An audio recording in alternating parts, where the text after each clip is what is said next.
नमस्कार दोस्तों।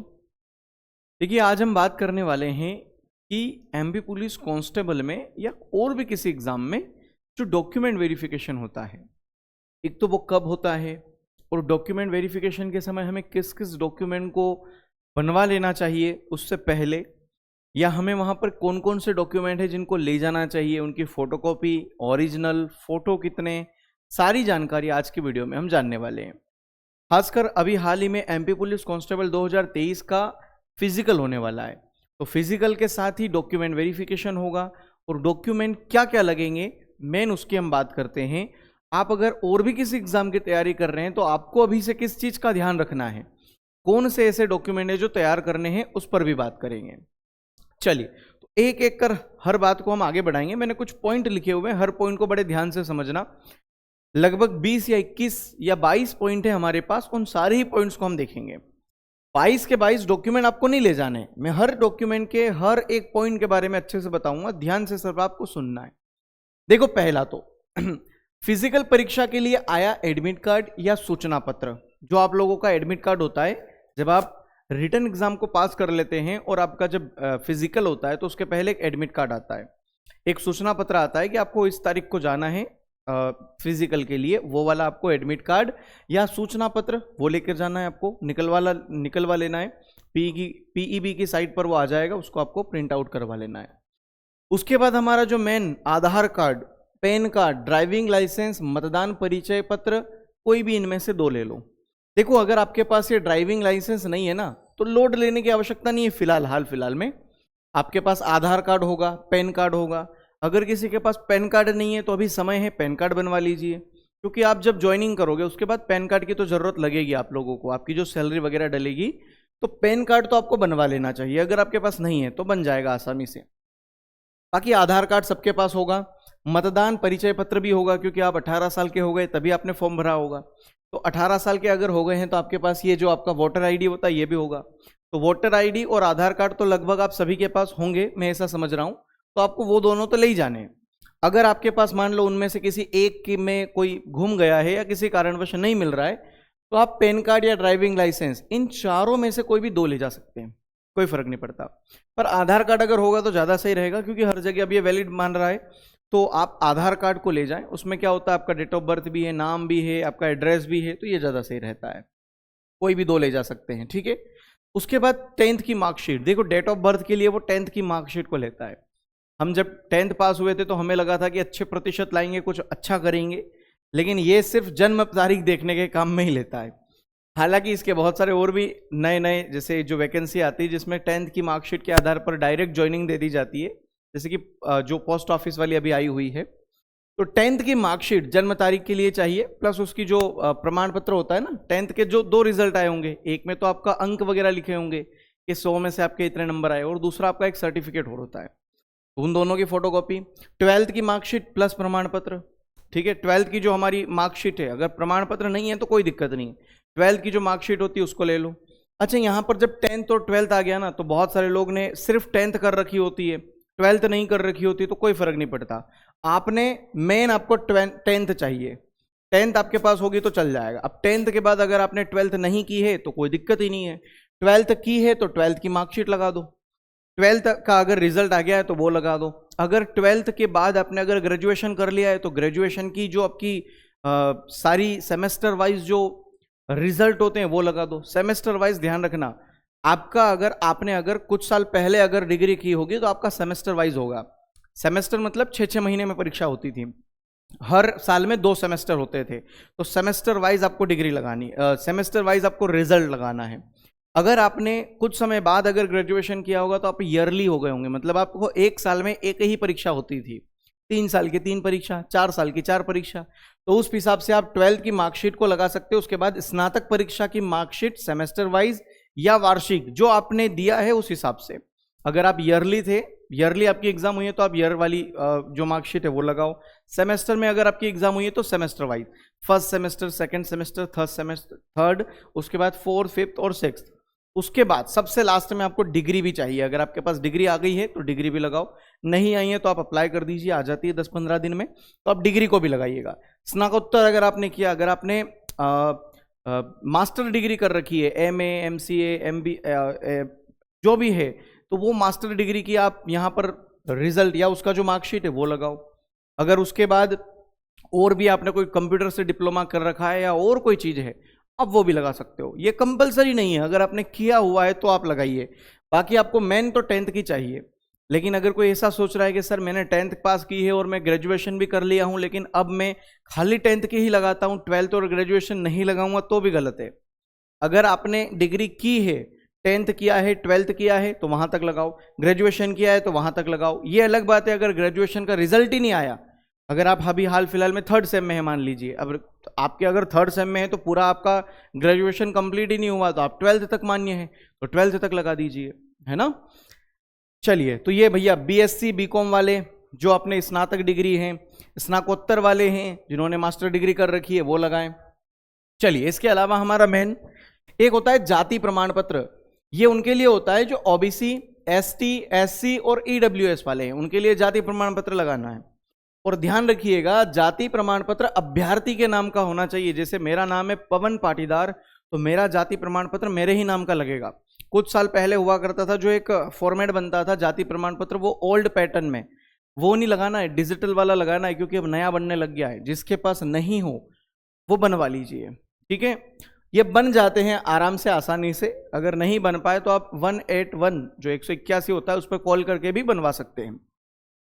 स्थायी मूल निवासी प्रमाण पत्र, ये भी अभ्यर्थी के नाम का होना चाहिए। आपका जो मूल निवासी, आप कहाँ के रहने वाले हैं, वो आपके ही नाम का होना चाहिए। बहुत सारे लोग पिताजी के नाम का ले जाते हैं, लेकिन आपको स्थायी मूल निवासी आपके ही नाम का चाहिए। अगर आप 18 साल हो चुके हैं, जाहिर सी बात है यार, अगर आपने फॉर्म डाल दिया है तो आप 18 साल के हो गए हैं, तो अब आपके नाम का चाहिए।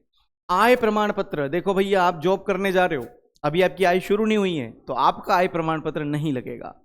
आय प्रमाण पत्र लगता है पिताजी के नाम का, या पिताजी नहीं है अगर किसी के, तो उनकी माताजी के नाम का। अगर मान लो कोई ऐसा बंदा है जिसके पिताजी भी नहीं है, माताजी भी नहीं है, तो उस अभ्यर्थी के नाम का लगेगा आय प्रमाण पत्र, ठीक है। तो ये ध्यान रखिएगा, पहला तो आय प्रमाण पत्र होना चाहिए पिताजी के नाम का, अगर पिताजी हैं तो, पिताजी नहीं है तो माताजी के नाम का। पिता और माता अगर दोनों नहीं है तो जो विद्यार्थी, जो अभ्यर्थी परीक्षा दे रहा है उसके नाम का। हमको फोटो चाहिए सर, पासपोर्ट फोटो चाहिए। अच्छा, ये कम से कम हमें 5-7 चाहिए।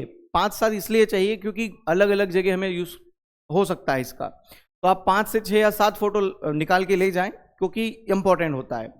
बहुत सारे लोग फोटो में भी दिक्कत करते हैं कि सर हमने एग्जाम जब फॉर्म भरा था तब हमारे पास ये वाला फोटो था, अब नहीं है।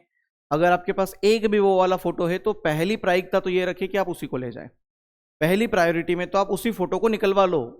एक ही फोटो से आप और बनवा सकते हो फोटो, आप जाइए फोटो स्टूडियो में, तो उसी फोटो के आप 5-6 और फोटो कॉपी करवा के निकलवा लो और वही ले जाओ। अगर नहीं है तो कोशिश करो कि भाई मैंने ये ब्लू कलर की शर्ट पहनी थी तो मैं ब्लू कलर की शर्ट पहन के वापस उसी पोजीशन में सेम खड़ा हो जाऊं, उसके जैसा फोटो खिंचवाओ। या फिर उसके जैसा नहीं भी तो दूसरा भी आप ले जा सकते हो, फोटो ले जाओ, आपका खुद का फोटो होना चाहिए, मेन इंपॉर्टेंट ये है। जीवित रोजगार पंजीयन, देखो रोजगार पंजीयन लास्ट जो आपका जितनी फिजिकल वाली एग्जाम होती है उनमें बड़ा महत्वपूर्ण रोल रखता था ये जीवित रोजगार पंजीयन। रोजगार पंजीयन होना जरूरी है, वो भी जीवित। अगर आप सोचो कि सर मैं फिजिकल में गया डॉक्यूमेंट वेरिफिकेशन के समय और तब जाके पता चला कि आपका तो रोजगार पंजीयन एक्सपायर हो गया है, तो आपको भगा दिया जाएगा। बहुत सारे लोगों का, क्योंकि ये एग्जाम ही 1-2 साल पहले हुई थी, नोटिफिकेशन 2020 में आया, एग्जाम 22 में हुई, 23 में इसका रिजल्ट आया, बहुत लफड़े चल रहे 3-4 सालों से।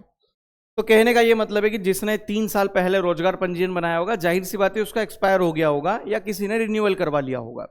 जिसका एक्सपायर हो गया है नया बनवा लो, कोई फर्क नहीं पड़ता। क्योंकि एग्जाम जब आपका इस बार, शायद मुझे लगता है जब आपने फॉर्म अप्लाई किया था तब रोजगार पंजीयन की शायद आवश्यकता नहीं लगी थी, अब लगेगी डॉक्यूमेंट वेरिफिकेशन के समय। तो अगर आपके पास पुराना वाला नहीं भी है तो कोई फर्क नहीं पड़ता, आप नया बनवा लो, नया बनवा के ही चले जाओ, ठीक है। हस्तलिखित पत्र एवं स्वघोषणा पत्र, देखो भाई अगर आप लोगों ने फॉर्म भरा होगा तो वहां पर आपने एक घोषणा पत्र लिखा होगा, स्वघोषणा पत्र, कि आप ये जॉब क्यों करना चाहते हो। तो आपने वहां पर 1-2 लाइन 3 लाइन लिखी होगी कि भैया मैं देश की रक्षा करने के लिए, है ना, पैसे कमाने के लिए जा रहा हूँ, ऐसा किसी ने नहीं लिखा होगा। तो जो आपने लिखा था वो लिखवाएंगे, पर ये घर से लिख के मत ले जाना, ये वहां पर लिखवाते हैं शायद वो, तो आप उनसे मतलब वहीं पर लिखेंगे, आप पेन वगैरह लीजिएगा, वहीं पर जाके लिखिएगा। हाँ जी, सभी में नाम और पता एक जैसा होना चाहिए। 13वां पॉइंट सबसे इंपॉर्टेंट है। बहुत सी बार क्या होता है, हमारा आधार कार्ड के अलावा वोटर आईडी, 10th का रिजल्ट या और कोई जाति वगैरह प्रमाण पत्र ले लो, मेन दिक्कत यही होती है कि हमारे नाम की स्पेलिंग हमारी गलत हो जाती है। स्पेलिंग के चक्कर में जो हिंदी वाला होता है वो भी गलत ना हो जाए, उसका भी ध्यान रखिएगा। अगर आपका नाम पवन पाटीदार है तो हर एक में पवन पाटीदार हिंदी में होना चाहिए। इंग्लिश में अगर हम देखें, मेरे नाम में भी बहुत सारे लोग गलती करते हैं। मैं लगाता हूं PAWAN पवन, कुछ लोग क्या करते हैं लगा देते हैं PAVAN पवन, गलत, मिसमैच, मेरे को बाहर कर दिया जा सकता है। आपको सुधार करवाना है जिस डॉक्यूमेंट में, आपको अगर पता है मेरे पास 5 डॉक्यूमेंट है, 4 में एक जैसा है, इसमें अलग है, तो इसको सुधारवाओ। इसमें भी W करवाओ, इसमें V नहीं काम चलेगा। हर एक में स्पेलिंग एक जैसी होनी चाहिए। माताजी का नाम हो, पिताजी का नाम हो या आपकी डेट ऑफ बर्थ हो, सब में सेम रहना चाहिए। और मेन पता भी एक जैसा होना चाहिए। पता आप लोगों का अगर ये है कि भैया मैं बीच वाली गली में रहता हूं, मेरे पास में कोई मंदिर है, मेरे पास में कोई हॉस्पिटल है, तो सेम पता लिखवाओ हर जगह, ठीक है, ध्यान रखिएगा। चलो आगे बढ़ते हैं। अगर मान लो आप भूतपूर्व सैनिक हैं तो आपको भूतपूर्व सैनिक के लिए जिला सैनिक कल्याण बोर्ड मध्य प्रदेश का प्रमाण पत्र लगेगा। भूतपूर्व जो एक्स फौजी होते हैं, एक्स मैन होते हैं, उनके लिए क्या होगा भैया कि आप लोगों को ये सैनिक कल्याण बोर्ड मध्य प्रदेश का प्रमाण पत्र जमा करवाना पड़ेगा, तब जाके आपको छूट मिलेगी। पूर्व में शासकीय सेवा में सेवारत अभ्यर्थियों को नियोक्ता द्वारा कार्य अनुभव प्रमाण पत्र या अनापत्ति प्रमाण पत्र, NOC जिसे कहते हैं, उसकी मूल प्रति चाहिएगी। भाई ये ओरिजिनल डॉक्यूमेंट चाहिएगा आपको। आप मान लीजिए कहीं ऑलरेडी किसी सरकारी संस्था में काम कर रहे हैं, अर्ध सरकारी हो, सरकारी हो वगैरह, बैंक वगैरह में कहीं काम कर रहे हो, तो आपको भैया क्या चाहिए, वहां से एक अनापत्ति प्रमाण पत्र जिसे हम NOC कहते हैं वो वहां से बनवाकर आपको लाना पड़ेगा। उसकी आपको जो मूल प्रति होती है, जो मेन ओरिजिनल डॉक्यूमेंट है, वो लगाना पड़ता है। अगर आपने विक्रम पुरस्कार से सम्मानित हुए हैं, आपको ये अवार्ड मिला हुआ है विक्रम अवार्ड, तो आपको वो उसका प्रमाण पत्र लगाना चाहिए। जिसके पास है उसको लगाना है, अब सबके पास थोड़ी होता है, तो सभी के लिए नहीं, मैंने लिख दिया है क्लियर।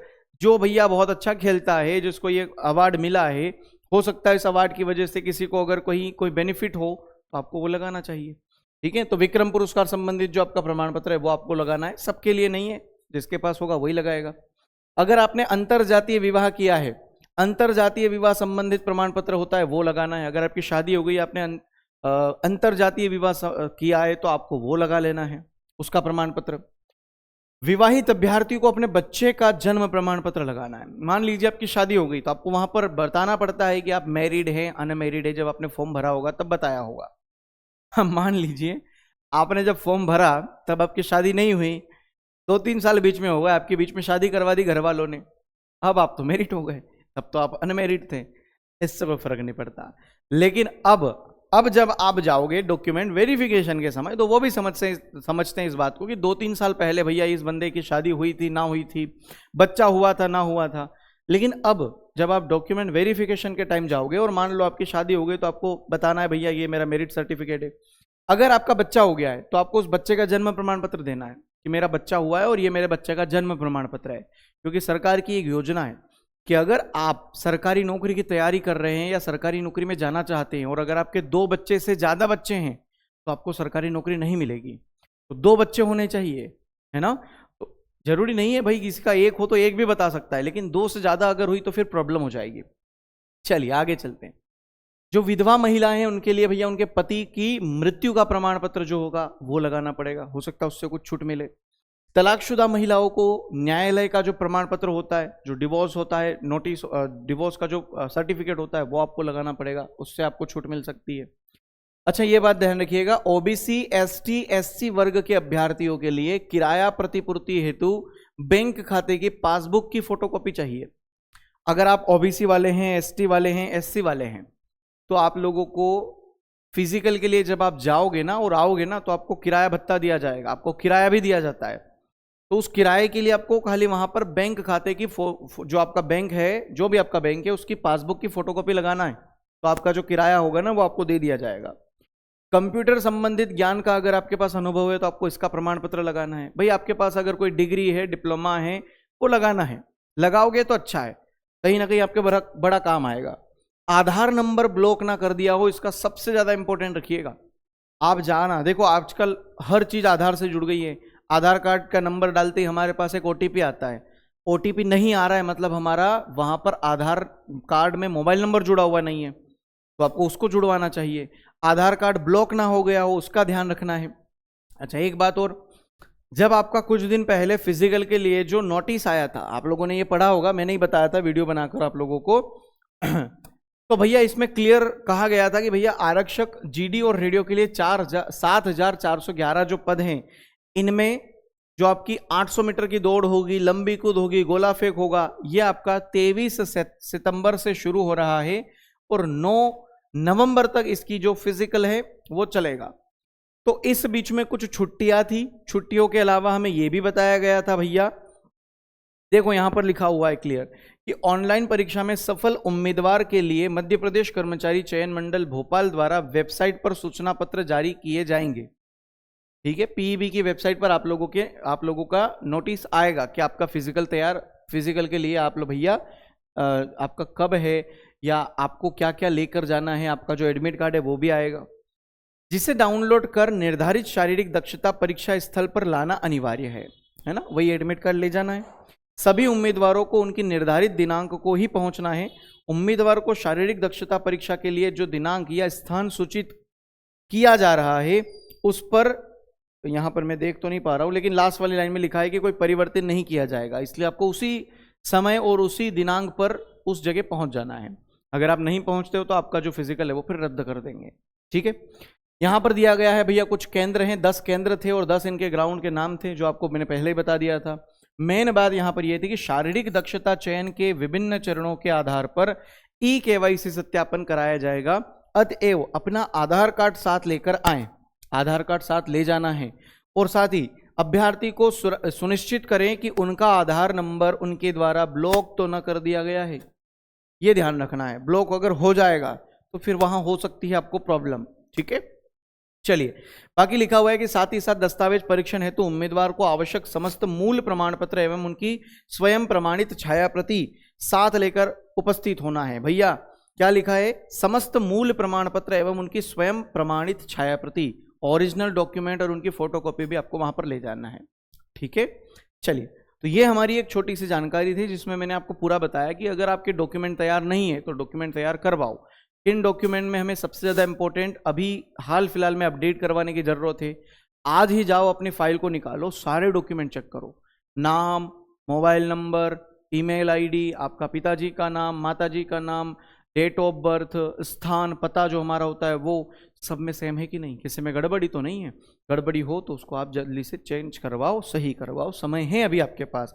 सितंबर महीने तक हमें चाहिए, तब तक हम और करवा सकते हैं अपडेट, क्योंकि एक बार अगर आपको वहां से बाहर कर दिया गया तो पॉसिबिलिटी बहुत कम हो जाती है कि आपको वापस वहां पर फिजिकल हो पाए आपका, या आपको ज्वाइनिंग मिल पाए। ठीक है, इसलिए पहले से इस चीज़ों से बचे, हम दूर रहे और पहले ही हमारे फिजिकल के पहले हम सारी डॉक्यूमेंट तैयार करके रखें।